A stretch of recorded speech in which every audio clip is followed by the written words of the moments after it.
Hey everyone, it's me, and I'm going to go over the history of logos for you. All right, so we'll just kind of follow along.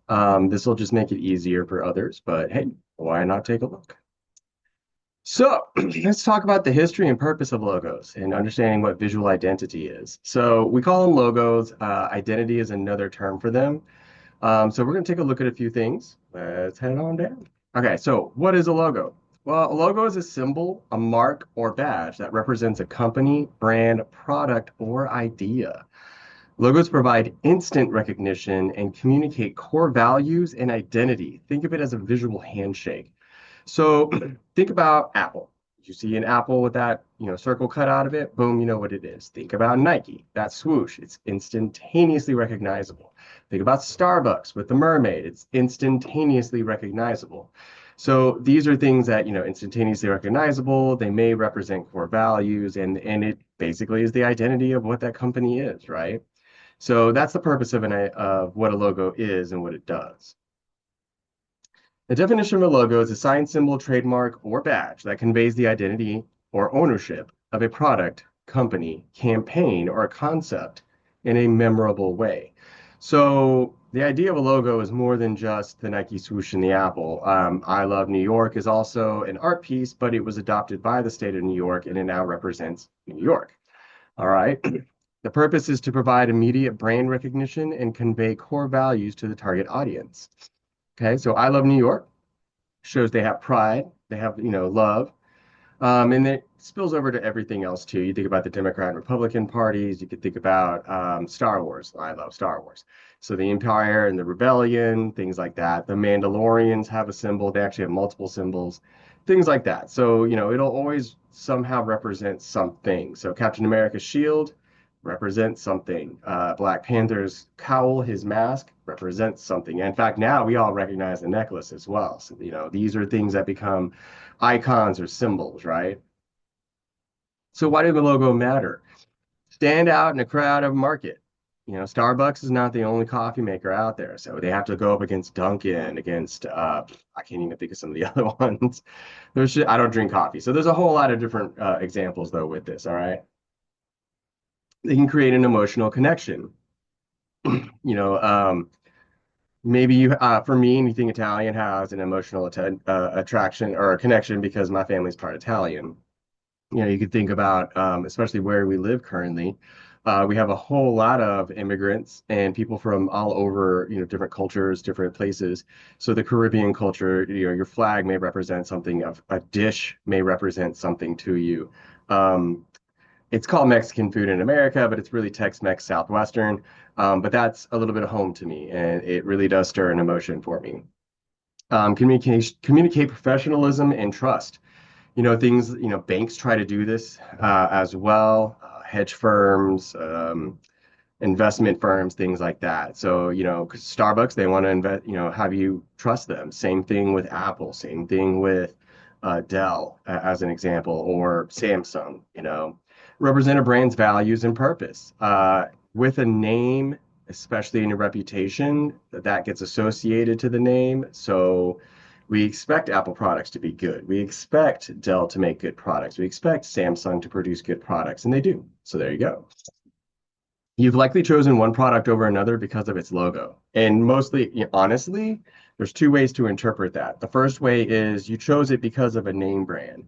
You didn't recognize TCL, but you did recognize Samsung. You chose Apple because they tended to be more media heavy as opposed to, say, Google with their Pixel lineup. So there are chances that it's actually been chosen that way. I've literally looked at something, specifically wine, and chose something based on the logo or the label. So it does happen occasionally. You might say, look at something, you go, I haven't heard of this brand, but they got a good logo. Let me take a chance. And you know what? That works sometimes. So let's look at a brief history of logos. So really, logos, if we look at the way that they are defined, they were used way back when, before 0 years. So Egyptian hieroglyphics, they actually represented words and represented things. So the ancient Egyptians branded domestic animals with hieroglyphs to mark ownership. We still do that in the cattle and livestock industry as well. Roman and Greek pottery, craftsmen mark their pottery to identify the manufacturer, and that's still done today by companies. But that was also done in Spain. It was done in China as well, and Japan for a lot of their stuff. The Adinkra symbol, craftsmen marked pottery, clothing, etc. So same thing. That's this black with the white characters on it, and they're an African group. Religion and royal emblems for authority and legacy. So we have to think about, the different religions: Islam, Hinduism, Buddhism, Catholic, or Christianity, Judaism. They all have symbols that associate to them as well. So these would be considered logos.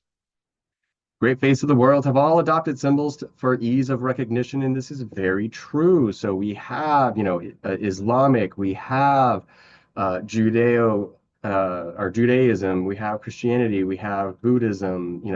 We do have different symbols, and there's symbols that, you may not recognize right off the bat, but someone who is in that religion would. So, the cross, the crescent, the Star of David, the Dharma wheel. These symbols represent deep values, belief systems, and identity used for immediate recognition and emotional connection. How does a symbol become universally understood? Well, it takes time. It really does. The Christians have been using the cross for a long time. The Star of David has been a symbol for a very long time. In Buddhism, the Dharma wheel as well as the Om have been around. The crescent and star, that's been around for a long time. These were all, antiquities times and before. So heraldic design in the Middle Ages, this is basically through Europe. Um, they would use things like the coat of arms to represent families and also to establish nobility through the society. So from the 12th century onwards, heraldic designs were used to identify the status and property of nobility. This is actually one of my family's heraldic designs. We're also German and Scottish. So this is one of them for Kesselberg. But also there have been heraldic symbols, coat of arms and things like that were used and influenced modern logos as well. And I do sometimes go back and look at some of these really old symbols just to get ideas. So if you're familiar with the Alfa Romero vehicles, their logo and incorporates elements from the Visconti family coat of arms, reflecting this tradition. So you can see there's the snake or the dragon eating the person with a crown on it. And so this is the coat of arms, and on the left is the Alfa Romero. So let's keep that in mind. You never know where a symbol might have actually gotten its inspiration. And then hallmarks. So these are really interesting. And they were actually used even in the Western here when they were doing the gold mining. So hallmarks are marks stamped on articles of gold, silver, and platinum by the British Assay Office, certifying their standard of purity. Example, the leopard's head, this one on second to the right, has been the hallmark of the Goldsmiths Company Assay Office since 1300s. Now, can you imagine that? That's really freaking old. It's over 100 years old. Well, actually, it's over 1,300 years old. Close. We're getting there. We're getting there. It's over 1,200 years old. But whatever. Visual storytelling through colors and icons. And so icons can tell you a lot about something. But yeah, these kind of marks were actually used to let you know if something was pure gold, pure silver, pure platinum, and so on. The birth of the modern logo. I actually learned about this in art history back in college, and I wanted to share it with y'all. So, with the Industrial Revolution, this became what's called a branding boom because, if Mike down the street was making a company during the Industrial Revolution, then Jamad down the street was probably thinking the same thing, and so they built companies. Well, how do you compete with your friend, your neighbor's company? I mean, you have to have separate logos to show that you are different companies, but even if you make the same thing. So companies needed visual ways to stand out. One of the examples is the Bass Brewery Red Triangle, which was made in 1876, is the first registered modern logo. Here's some examples of some other logos for cigarettes, for cornflakes have been around forever. Soap, soup, so different things. But the Bass Brewery is one that I really wanted to bring up because it's the first logo that was ever presented to the public outside of just where it was at. So this is a mayonnaise, a bar at the Follies and from 1982. And so there's a Bass bottle here where this blue arrow is, and there's another one over here with that red triangle. So it's actually that logo. Established in 1776, Basbury's Red Triangle is considered one of the first modern logos. So they were making beer for over close to 100 years before they actually incorporated a logo to it. But this was the first logo shown in modern times, and it was put in a painting. So as we shift into the 20th century, in the early 1900s, logos were complex and very literal. In the 1950s to the 70s, Saul Bass simplified logos like IBM, AT&T, and United. So you have Delta Airlines, IBM, AT&T. These are their old logos, okay? But the focus was clarity, I know, memorability. See, that's a hard word. You try it at home. I'm going to laugh at you anyways. And the universal appeal. So you'll start to see really how logos evolve as we're looking at this too. So, and with that, at the evolution of logo design in the 20th century.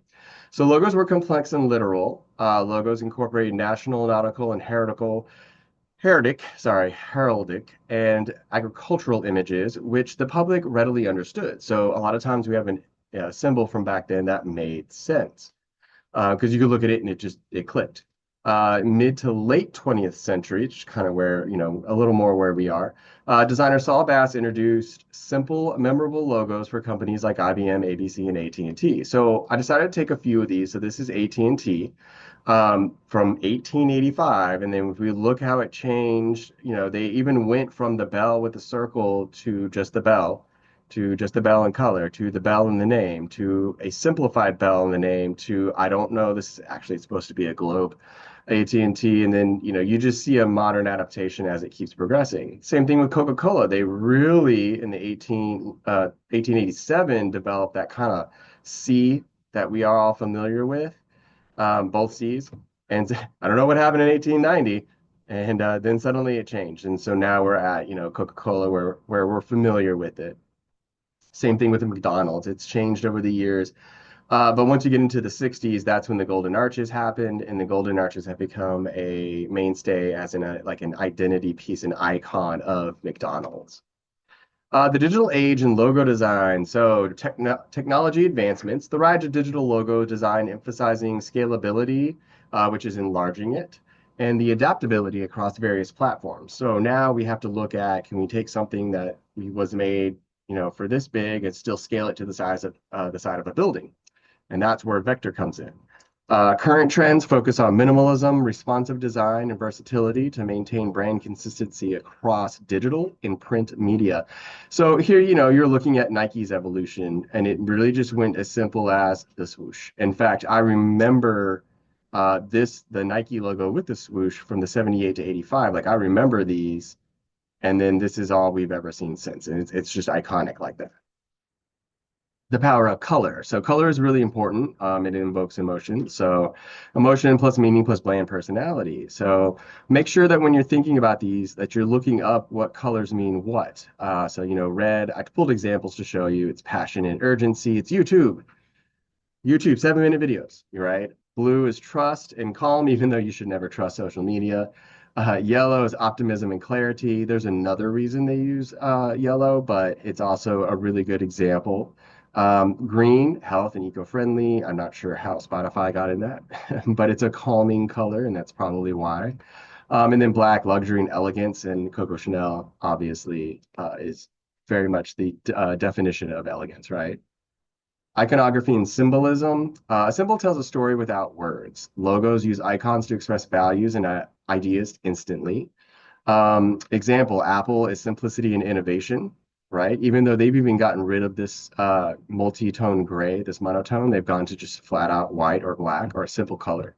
And then Nike, motion and power, that's the swoosh. The swoosh is actually pulled from Mercury, the god of speed. Okay, that's actually where it came from, but we're all familiar with the other variations of that mythology. But that's really where it's pulled, the wings from his feet. But simplicity of like the World Wildlife Federation, Mercedes, Twitter, or AT&T's old Limbo logo, the Batman symbol, McDonald's, Texaco, Windows. These are all symbols that we recognize right off.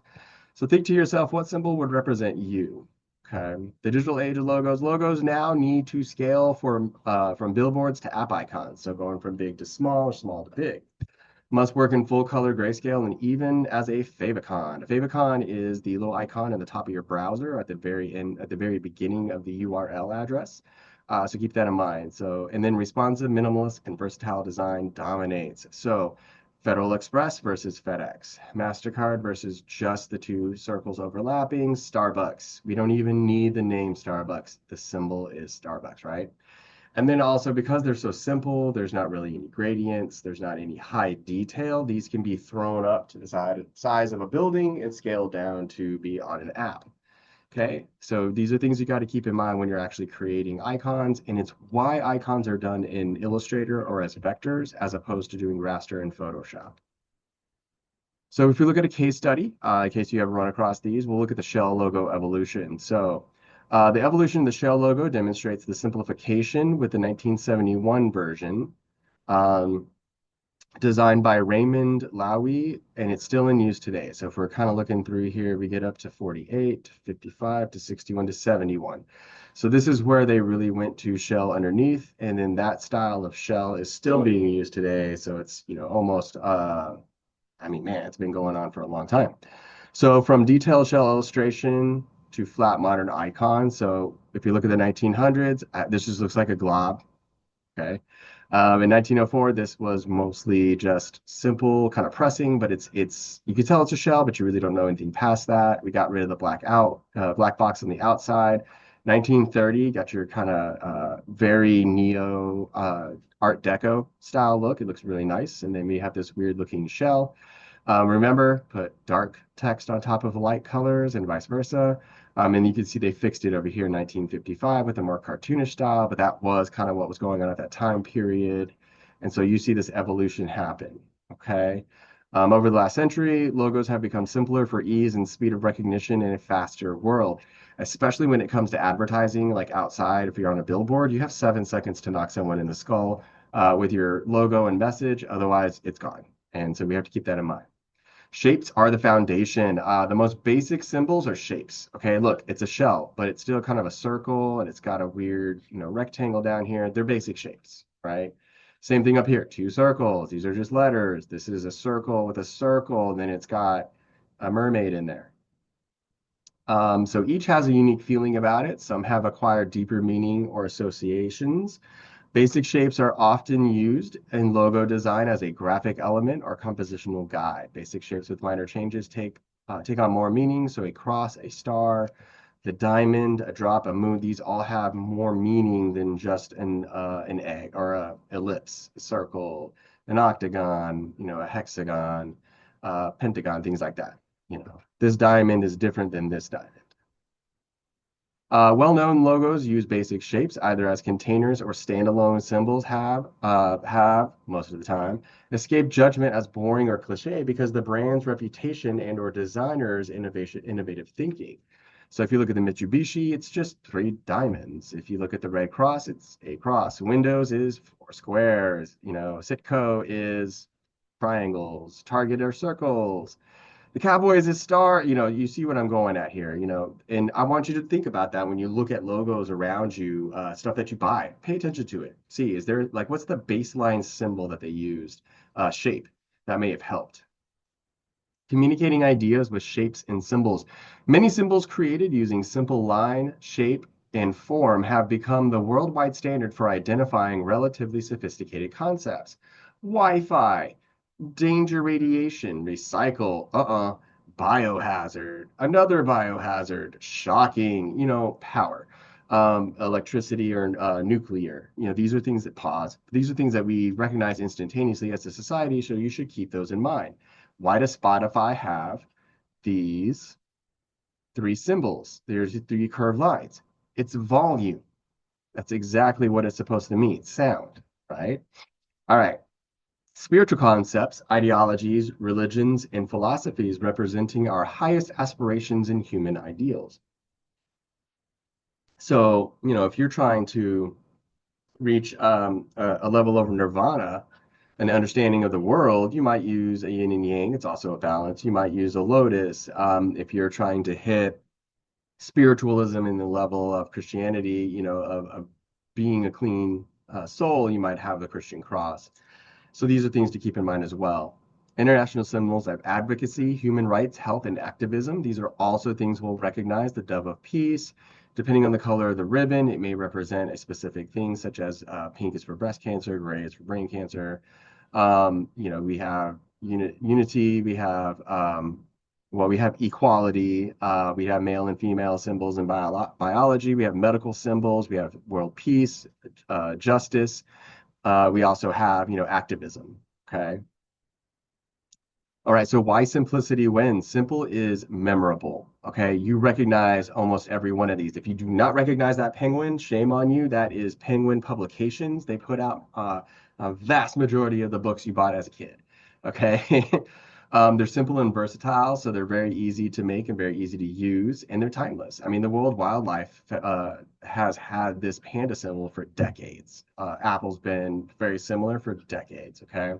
Less is more isn't boring, it's strategic. And I've actually had some students be, like, oh, it's just so simple and mundane.